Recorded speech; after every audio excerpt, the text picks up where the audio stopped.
도망치는 과정 속에서의 모세의 이야기가 오늘 성경에서 시작이 됩니다. 2장 15절에 보니까 모세가 바로의 낯을 피하여 하루는 운물 곁에 앉았더라. 허겁지겁 뒤를 돌아보지 않고 살기 위해 도망을 쳤던 모세. 그가 도망쳤던 곳은 광야입니다. 낮에는 너무 뜨거운 열기로 서 있을 수도 없는 그런 광야를 살기 위해 뛰어가는 모세. 밤이면 급격히 추워지는 일교차로 보통 사람들은 견딜 수 없는 그런 한밤을 이슬을 맞으며 맨몸으로 노숙을 하며 살기 위해 도망치던 모세. 왕궁에서는 남들이 차려주는 정말 기가 막히는 음식을 먹었던 왕자였던 그가 야생에서 먹을 것도 없었고 그나마 자연 그대로 빗물을, 이슬물을 받아 먹고 벌레를 잡아먹으며 마지못해 살아가는 모세. 광야라고 하는 낯선 환경, 한 번도 경험해보지 않은 그의 인생에 상상하지 못한 그런 길을 걸어가는 모세. 육체적으로 힘든 것도 힘든 거였지만 더 힘든 건 정신과 마음이 무너지는 거였어요. 모세는 억울했습니다.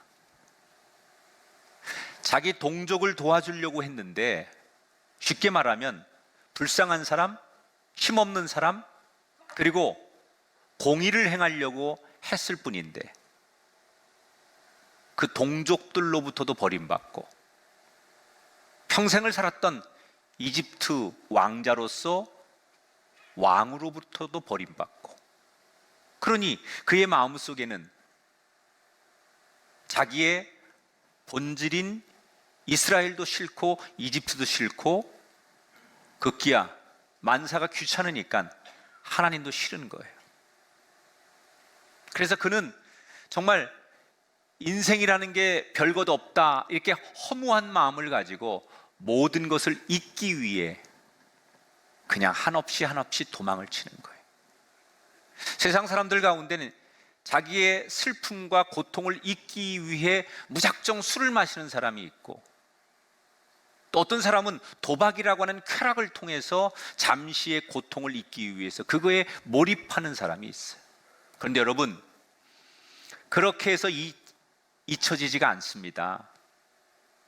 그렇게 하면 잊혀질 줄 아는데 시간이 지나고 나면 2배, 4배, 8배 더 큰 아픔과 상처로 다가와 원망이 점점점 더 커지는 거예요. 그러니 육체적으로나 환경적으로, 정신적으로 점점점 시간이 가면 갈수록 지쳐가는 모세. 그 모세가 과연 어떻게 될까? 오늘 성경에서 성경을 읽는 독자들에게 모세를 어느 한 곳에서 만나게 인도해 주는데, 어느 날 그가 털푸덕하고 주저앉아 있는 모습이 오늘 성경에 등장합니다. 그곳이 어디냐? 광야의 한 우물가예요. 물이 귀한 중동에서 이 우물이라는 것은 생명의 젖줄입니다. 제가 창세기를 강의할 때 여러분에게 소개해 드렸는데, 당시 중동 지역에서 이 우물이라는 것은 너무나 귀한 거니까 우물을 파고 확보하는 것은 대단한 사람이에요. 그 지역의 큰 부자고 유지예요.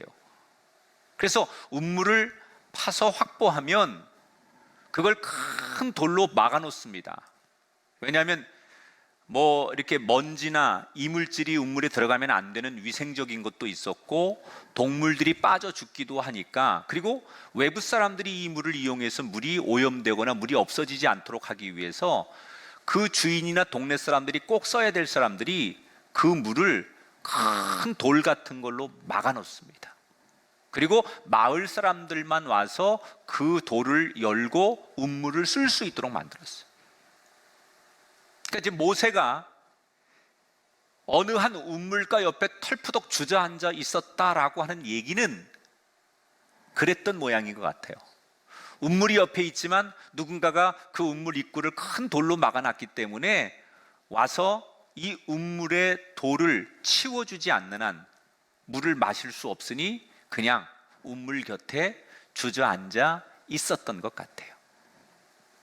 얼마의 시간이 흐른 뒤 해가 뉘엿 저물고 시원한 바람이 불 때쯤 저기서 제잘거리는 7명의 여자들의 소리가 들리더니 한 무리의 여자들이 양떼를 몰고 운물 쪽으로 다가옵니다. 이들은 누구냐? 미디안 족속의 제사장의 7명의 딸들이에요. 이 딸들이 아버지 양을 데리고서 운물에 물을 먹이기 위해 오고 있는 거예요.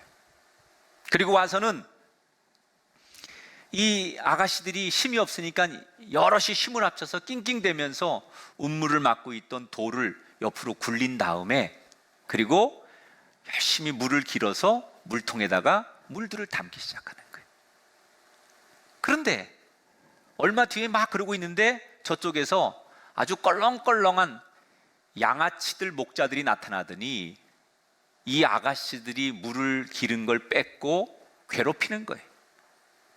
이때 모세가 힘없이 당하고 이 양아치들한테 괴롭힘을 당하는 아가씨들을 도와줍니다. 싸움이 붙었습니다. 그 양아치들이 낯선 사람이 자기들 앞길을 막으니까 덤볐는데 싸움의 상대가 되지 않아요. 왜냐하면 모세는 이미 왕궁에서 정식으로 무예를, 호신술을 배운 사람이니까 그런 정도의 양아치들은 그냥 한 손에 제압이 되지요. 7명의 자매들이 어머머머머머 너무 멋있어. 그런데 외간 남자잖아요. 자, 저는 이 장면에서 잠깐 머물러서 이 장면에서 우리는 그냥 모세가 그렇게 힘없는 아가씨들을 도와줬구나 이렇게 우리 생각할 수 있지만 이 장면을 잠깐 생각을 해보면 모세가 지금 이 상황에서 이 여인들을 돕는 것이 그렇게 쉬운 일은 아니었을 것이다. 왜냐? 모세가 지금 여기까지 도망쳐온 그 이유 중에 하나가 어려운 동족을, 불쌍한 사람을 도와주다가 결국 이렇게 된 거거든요. 그래서 모세의 마음속에는 나는 옳은 일을 하기 위해서 어려운 사람을 도와주다가 내 인생이 이렇게 망가졌기 때문에 마음에 엄청난 상처를 입은 거예요. 내가 옳은 일을 하고 약자를 보호하고 공의를 실천했는데 내게 돌아온 것이 상이 아니라 이런 저주에 가까운 인생이었다면 누구나 자신이 행한 일에 대해서 또는 세상에 대해서 원망의 마음이 있을 거예요. 그리고는 혼자 다시는 남의 인생, 어려움에 처한 사람의 인생을 도와주거나 끼어들지 않겠다고 수없이 다짐했을 거예요.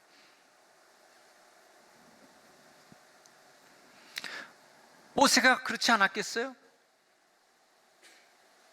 자기가 어려운 동족, 그 사람 감싸주다가 결국 시비가 붙어서 살인까지 하게 됐는데 자기는 좋은 의도에서 해야 할 마땅한 일을 했는데 자기 인생이 이렇게 꼬인 것을 보면서 두 번 다시 남의 처한 어려움을 아무리 내 앞에서 목격해도 간섭하거나 도와주지 않으련다.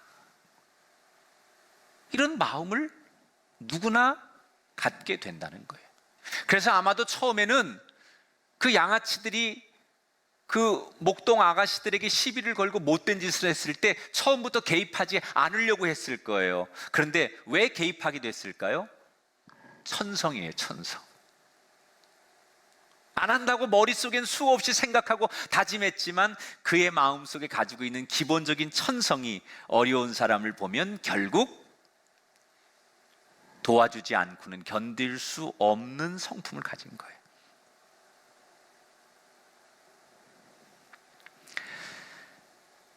자, 아가씨들이 봉변을 당할 뻔했는데 낯선 남자의 도움을 통해서 자기들 지켜줬고, 또 그 이후에 양아치들이 도망간 다음에 물 기른 걸 다 모세가 도와주고, 뭐 운물을 다시 이렇게 덮는 것까지 다 도와줬어요. 그리고 아가씨 돌아갑니다. 집에 가서 제사장인 아버지에게 운물에서 있었던 얘기를 한 거예요. 그랬더니 아버지가 깜짝 놀라면서, 아니 그렇게 낯선 분의 도움을 받았으면 마땅히 집에 모시고 와서 식사라도 접대해야지. 이 중동은 나그네에 대한 환대의 문화가 굉장히 발달했는데 그렇게 하지 않은 것에 대해서 딸들을 꾸짖는 거예요. 지금이라도 계시면 빨리 모시고 오너라. 그래서 딸들이 다시 운물가에 가보니까 모세가 오갈 데가 없으니까 거기 그냥 여전히 있는 거예요. 그래서 이 제사장 집에 그날 저녁에 초대를 받습니다. 제사장이 딱 보니까 행색은 초라하지만 어딘가 모르게 그 눈매나 말투나 행동 하나하나가 귀품이 있는 사람이에요. 보통 사람은 아닌 것 같아요. 사연이 있는 듯하지만 뭔가 범상치 않은 모습을 가지고 있는 이 모세를 보면서 마음에 들어합니다. 그리고 어디 특별히 가실 데 없으면 우리 집에 편안히 계시라고 그렇게 잠자리와 모든 거처를 제공한 다음에 시간이 지나 자신의 첫 번째 딸 십보라와 결혼을 시킵니다. 그래서 그곳에서 모세가 아들을 하나 낳아요. 그 아들이 게르솜이라고 하는 이름을 가진 아들인데 이게 나그네라는 뜻이에요. 자기가 정처 없이 떠돌다가 정착한 인생인데 그곳에서 태어난 아들이라는 뜻으로 게르솜, 나그네라는 이름을 짓는 아들을 얻고 모세는 그곳에서 제2의 인생을 살아가는 거예요. 여러분, 모세가 처음에 도망자가 될 때만 해도 그는 대단히 불안했습니다. 막막했습니다. 어디로 가야 되고 무슨 계획이 있었던 게 아니에요. 도대체 마치 안개가 자욱한 그런 그 길을 운전하듯이 모세는 내가 어디로 가야 될지, 어디가 맞는 건지 막막한 상황 가운데 일단 도망을 쳤어요. 그리고 불안했어요. 그런데 지금 어떻게 되었습니까? 비록 왕궁처럼 화려하고 안락한 거처는 아니었지만 이전에 몰랐던 소소한 행복, 왕궁하고는 비교할 수 없는 환경이지만 그 작고 초라한 시골집에서 느끼는 세상이 줄 수 없는 평안함, 그런 인생을 사는 거예요. 자, 이런 일이 가능할 수 있었던 건 어떤 이유에서일까라고 얘기하면 많은 분들이 하나님께서 모세의 앞길을 예비하셨기 때문입니다, 이렇게 설교하죠. 맞습니다. 하나님께서 그의 앞길을 예비하신 거예요. 그러나 저는 여기서 조금 더 우리가 주목하고 깨달아야 될 하나님의 음성이 있다고 생각해요. 모세가 과거에 자신이 받은 상처나 경험만을 가지고 지금 현재 주어진 또는 미래의 일들에 대해서 판단하고 행동했다면 모세는 절대로 지금과 같은 소소한 행복 얻지 못했을 것이다. 내가 남들을 도와주고 어려운 사람을 도와줬는데 결과가 결국 이렇게 되는 걸 생각했다면 그것 때문에, 그 한 번의 경험치 때문에 내 앞에 펼쳐지는 어려운 사람들, 절대 남의 인생에는 개입하지 않겠다고 그가 그렇게 말했다면, 그것을 절대로 믿고 그것을 신념으로 삼아서 행동했다면 모세에게 행복한 인생은 열리지 않았을 것이다. 되게 많은 분들이 이런 얘기합니다.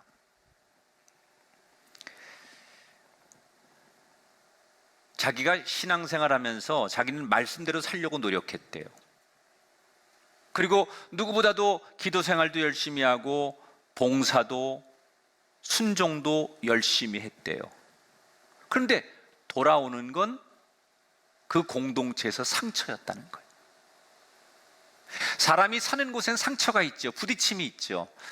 말로 부딪히고 서로 바라보는 가치관이 다르니까 부딪히고 의견이 부딪히고, 그래서 사람들은 모이면 다투게 돼 있어요. 그리고 누군가 하나는 상처를 받아요. 이게 봉사하는 사람들의 특징이에요.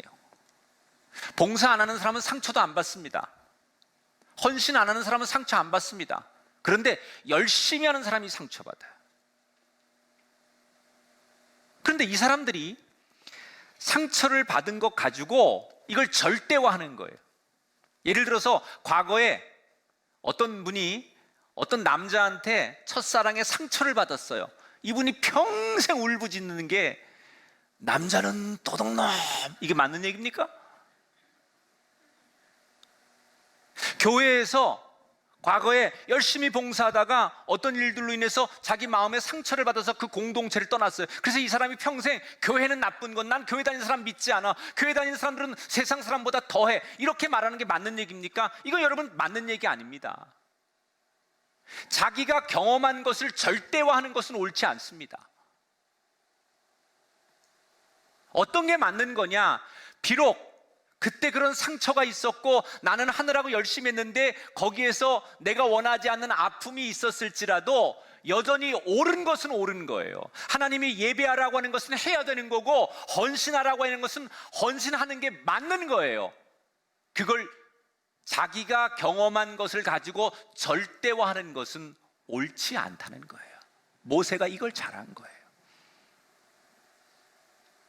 남을 도와주다가 내 인생에 꼬였어요. 그래서 또 누군가를 도와준다는 것에 대한 주저함과 갈등이 있었지만 이것이 옳은 일이고 이것이 해야 될 마땅한 일이기 때문에 다시 마땅한 일을 했을 때 알 수 없는 그의 앞길이 열리게 됐다는 거예요.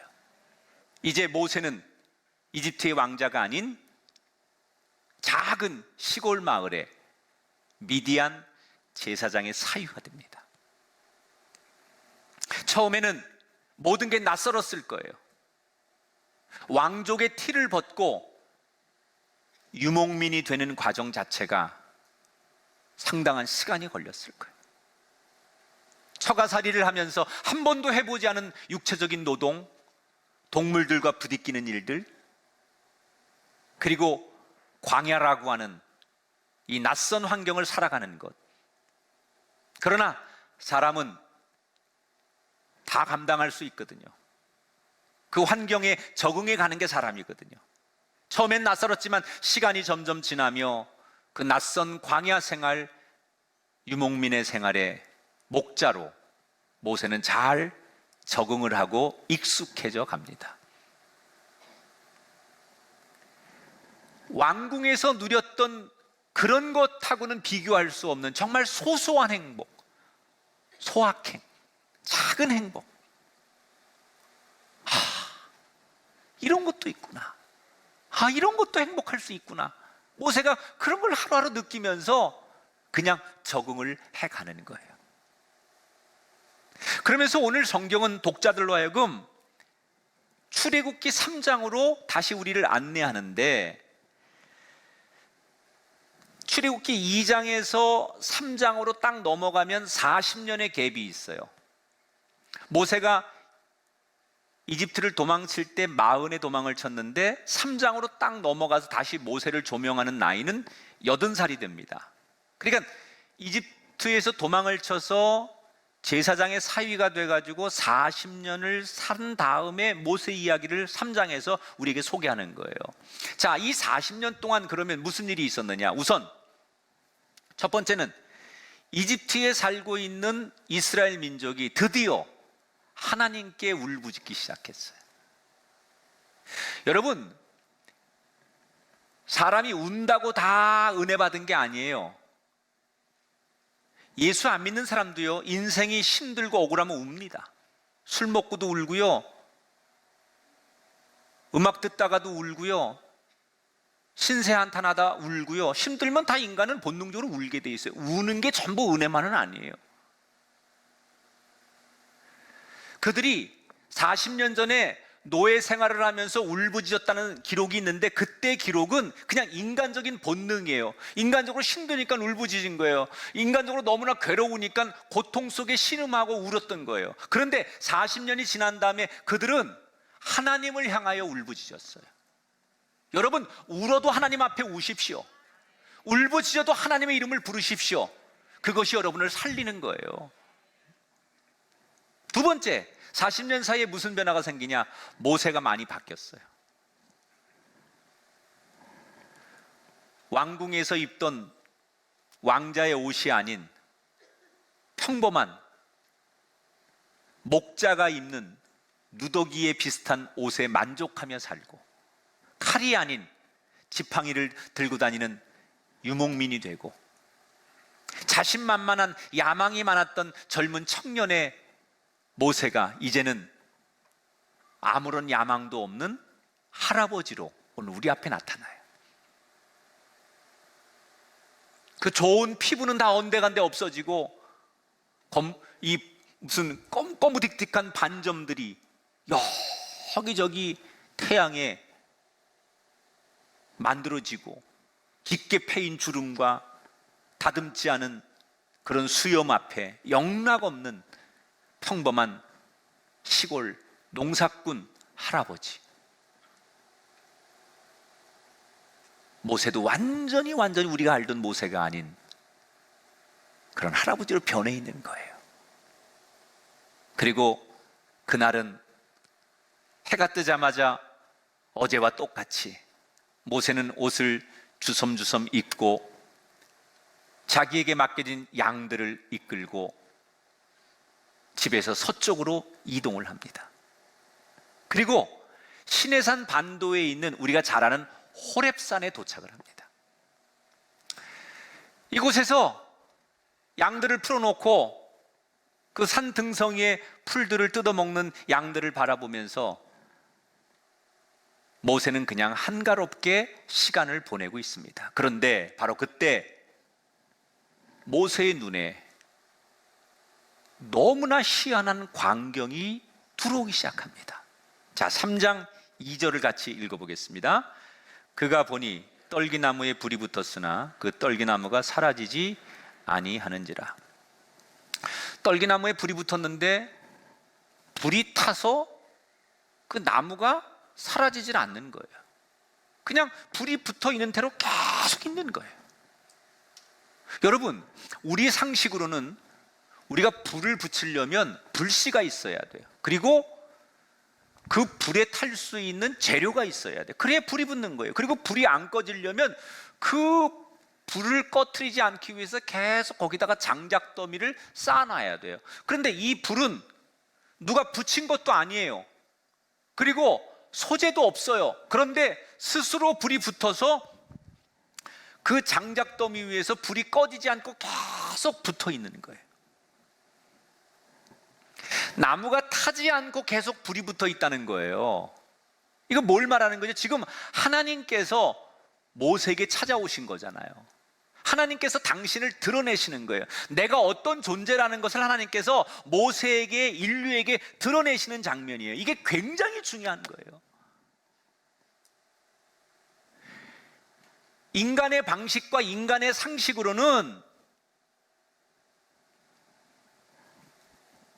나무에 불을 붙여야 되고 재료가 있어야 되고 꺼지지 않으려면 그런 많은 수단들이 있어야 되지만, 하나님의 방법은 누군가 인위적으로 재료가 있어야 되거나 무슨 방법이 있어야 되는 게 아니에요. 하나님은 뭐가 있어야만 되는 분이 아니라 아무것도 없이도 스스로 행하실 수 있는 분이 하나님이라는 거예요.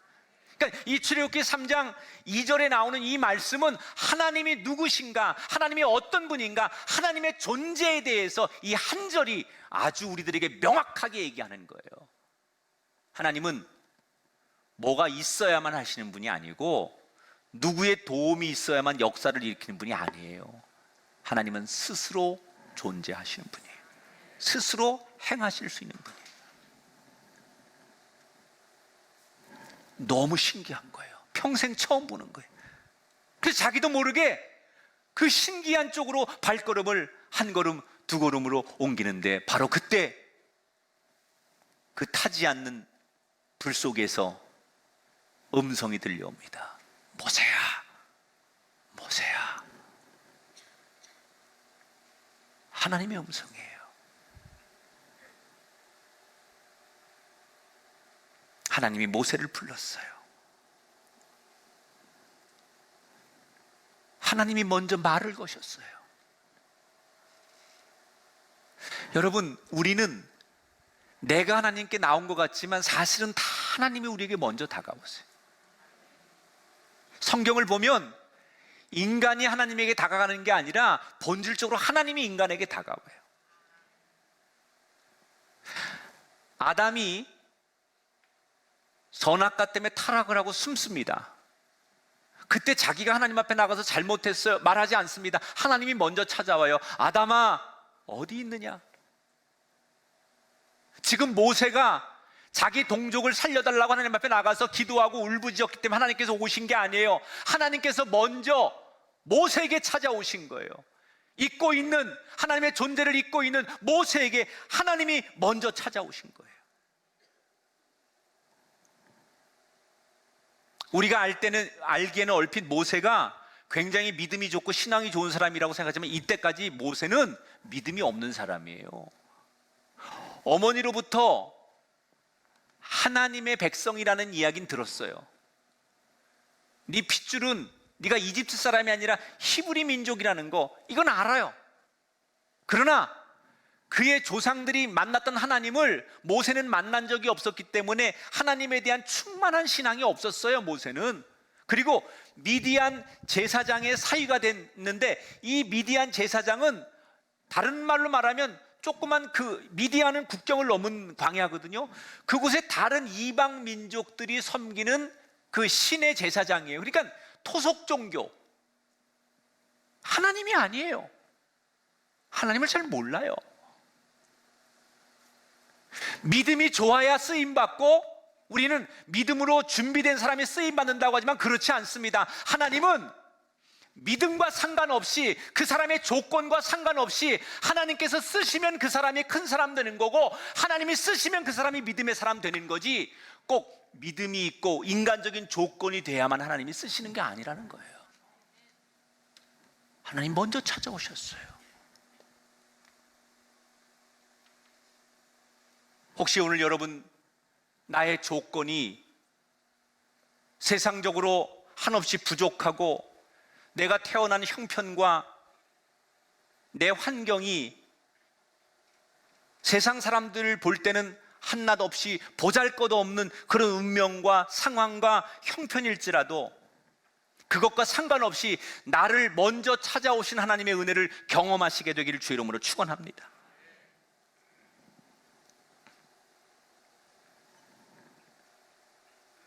하나님이 자기 이름을 불러주셨어요. 이때 모세가 본능적으로 너무 놀래서 얼떨결에 예 주님, 제가 여기 있습니다 라고 이야기하는 거예요.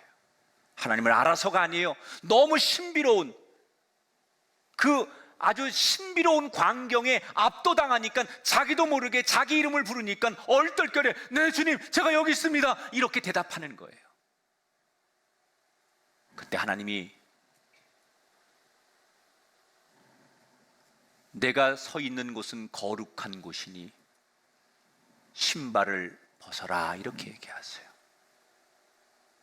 내가 서 있는 땅은, 내가 서 있는 그 자리는 거룩한 곳이다 그랬어요. 여러분, 거룩이 뭡니까? 우리는 보통 거룩한 것 그러면 어떤 뭐 유적이 있거나 역사가 있으면 거룩하다고 얘기하는데, 거룩함이라는 것은 어떤 특별한 장소, 특별한 땅이 거룩한 것이 아니에요. 거룩한 것은 하나님이 임재하는 그 자리가 거룩한 거예요. 그러니까 누가 거룩한 인생이냐? 믿음 좋은 부모님과 신앙 좋은 가문에서 태어나야 그 사람 거룩해지는 거냐? 아닙니다. 부모 예수 믿지 않고 신앙 없는 가정에서 그렇게 자랐을지라도 어느 날 그의 인생에 하나님이 개입하시고 어느 날 그의 인생에 하나님이 손대시면 그 인생이 거룩해지는 거예요. 그 가정, 그 직업, 그 일터, 그 모든 게 마찬가지예요. 어떤 게 거룩한 직업이고 어떤 게 거룩한 인생이냐? 애초부터 사람이 만든 정의에 의해서 거룩한 직업, 거룩한 인생이 생기는 게 아니라 하나님께서 그의 인생에 임재하시고 그의 가정에 관여하시고 하나님께서 성령을 부으시고 은혜를 부어주시고 그의 이름을 불러주실 때, 그때부터 그가 하는 일이 거룩해지는 거고 그가 살아가는 인생이 거룩해지는 거예요. 거룩한 장소에 가서 거룩한 일을 해야만 거룩한 것이 아니라 하나님이 나와 함께 하시고 하나님이 임재하는 그 삶의 자리가 거룩한 곳이라면, 내가 어떻게 태어났든 남들이 내가 하는 일을 어떻게 하찮게 여기든 이미 세상에서 서열로 매겨진 그런 자리는 의미 없다는 거예요. 내가 애굽에 있는 내 백성의 고통을 분명히 보고 부르짖음을 듣고 그 근심을 알고 보았으니 이제 내가 너를 바로에게 보내어 내 백성 이스라엘 자손을 애굽에서 인도하여 내게 하리라.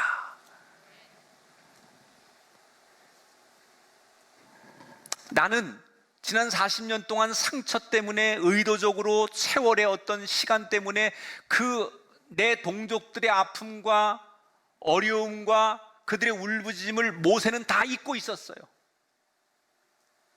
그런데 하나님은 한시도 잊지 않았다는 거예요. 뭐라고 말해요? 하나님께서 내가 내 동족들의 부짐을 듣고 알고 보았다 그랬어요. 세 가지의 동사가 나와요. 다 듣고, 내가 다 알고, 다 보았다. 우리에게 주시는 말씀인 줄 믿으시면 아멘 하십시다. 그런데 이 말씀은 하나님 뭘 얘기하려고 하는 거냐? 내가 다 보고 듣고 알고 있으니까 이제는 내가 내 동족들을 구원해 내겠다는 거예요. 다시 말하면 하나님이 하시겠다는 거예요. 지금 모세에게 하나님께서 말씀하시는 것은 모세 너가 하라는 얘기가 아니에요. 내가 하겠다는 거예요. 내가, 하나님이 직접 하겠다는 거예요. 내가 다 보고 내가 다 알고 내가 듣고 있으니 내가 하겠다. 내가 구원해 내겠다. 그러니 너는 나만 믿고 가라, 그 얘기예요.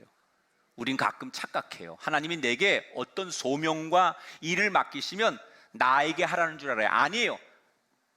하나님이 하시겠다는 거예요. 나한테는 심부름만 하라는 거예요. 하나님이 하시는 일을 전하기만 하고 그것을 옆에서 돕는 일을 하라는 거지 내가 하는 게 아니에요. 사람들은 자기가 한다고 생각해요. 자기가 하나님의 일을 하고 자기가 선교하고 자기가 교회를 짓고 자기가 큰일 한다고 생각해요. 절대 착각입니다. 하나님이 하시는 겁니다. 우리는 그저 하나님이 하시는 일을 지켜보고 순종할 뿐이지 내가 하는 게 아니에요. 많은 분들이 하나님 왜 침묵하시냐고 말합니다. 여러분 정말 하나님은 여러분에게 침묵하십니까? 그건 여러분이 착각하시는 거예요. 하나님은 지금도 말씀하고 계세요. 언제? 별것도 아닌 작은 사건에, 여러분의 일상에, 설거지하고 애들 막 목욕시키고 하루 종일 아무것도 아닌 그런 일 속에서 하나님 여러분에게 말씀하고 계신 거예요. 저 기도원에 가서 무슨 어디 선교지에 가서 특별한 집회에 참석해서 하나님의 음성을 듣는 게 아니라 여러분의 일상에서 여러분이 살아가는 삶의 자리에서 평범함 속에서 하나님은 여러분에게 지금 말씀하고 계세요. 문제는 내 영혼의 귀를 열지 않아서 하나님의 소리를 못 들을 뿐이에요. 우리 평생의 기도 제목이 뭐가 되어야 되는 줄 알아요? 한번 따라하세요. 하나님 말씀하시옵소서. 주의 종이 듣겠나이다. 기독교의 최고의 진리는 듣는 거예요. 부르짖는 게 아니에요. 하나님의 작은 소리를 듣는 거예요. 나에게 오늘도 말씀하시는 하나님의 소리를 듣는 거예요. 하나님의 소리를 듣고 반응하는 것이 기도여야 돼요. 하나님의 소리는 못 들은 채 내 소리만 일방적으로 고백하는 건 공해입니다. 그거는 소리입니다. 진정한 기도는, 진정한 교통은 하나님의 소리를 듣고 반응하는 거예요. 길이 안 보이십니까? 막막하십니까?